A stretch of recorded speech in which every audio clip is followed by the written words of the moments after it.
வணக்கம். வழக்கம் போல அன்று காலையில் வசந்த மண்டபம் வந்தார் போஜராஜன்.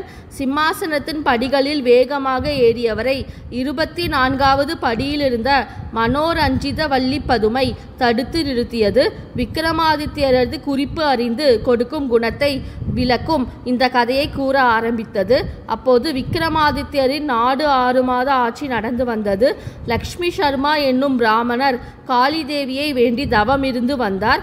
அவர் தவ வலிமையை கண்டு மகிழ்ந்து போன காளி தேவி அவர் முன் தோன்றினாள். உனக்கு என்ன வரம் வேண்டும் என்று கேட்டாள். தாயே, இந்த நாட்டில் உள்ள எல்லா மக்களையும் 7.5 நாட்டு சனி பிடித்து வாட்டப் போகிறது. அதனால் அந்த சனி பகவானை சாந்தப்படுத்தும் நோக்கத்துடன் வேள்வி ஒன்றை செய்ய தீர்மானித்திருக்கிறேன். அதற்கு தேவையான பொருளும் கிடைக்க அருள்வதோடு அந்த வேள்வி இடையூறு இல்லாமல் நடைபெறவும் வரம் அருள வேண்டும் என்று தன் வேண்டுதலை சொன்னார் லக்ஷ்மி சர்மா. பக்தனே, கவலைப்படாதே. பொதுமக்கள் நலன் கருதி நீ செய்யும் வேள்விக்கு எவ்விதமான இடையூறும் பங்கமும் நேராது. விக்ரமாதித்யரை போய்ப்பார், அவர் உனக்கு வேண்டிய உதவிகளை செய்வார் என்று அருளி காளிதேவி மறைந்தாள். காளிதேவி சொல்லியபடி அரச சபை சென்று விக்ரமாதித்யரை சந்தித்தார்.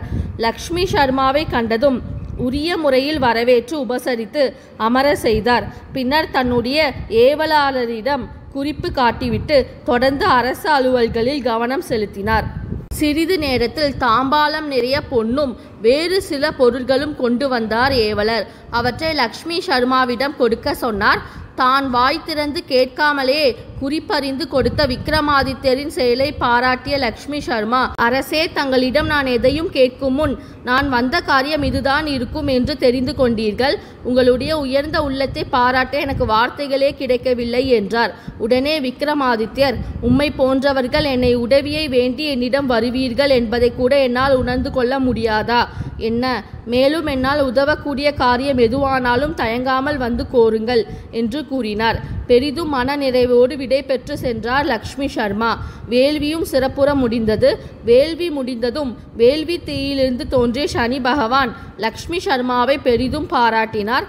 அதோடு தான் அந்த நாட்டு மக்களை பிடித்தாலும் பாதகம் எதுவும் செய்வதில்லை என்று உறுதியளித்தார். பொதுமக்களின் நலன் கருதி தான் செய்த வேள்வி சிறப்பான முறையில் நிறைவேறியதையும் சனி பகவான் தோன்றி கூறியதையும் விக்ரமாதித்யரிடம் கூறிவிட்டு மீண்டும் தவ வாழ்வில் ஈடுபடும் முடிவோடு இமயமலைக்கு புறப்பட்டு சென்றார்.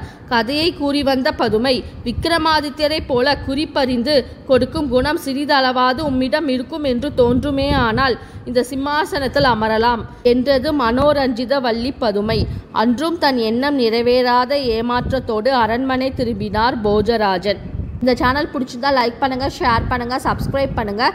நீங்கள் இந்த சேனலை சப்ஸ்கிரைப் பண்ண ஸ்க்ரீனில் வர வீங்கிற ஐக்கானை கிளிக் பண்ணுங்கள். ஒவ்வொரு வாரமும் சனிக்கிழமை விக்ரமாதித்யர் கதை நம் சேனலில் போடப்படும். அனைவரும் பார்க்கும்படி கேட்டுக்கொள்கிறேன்.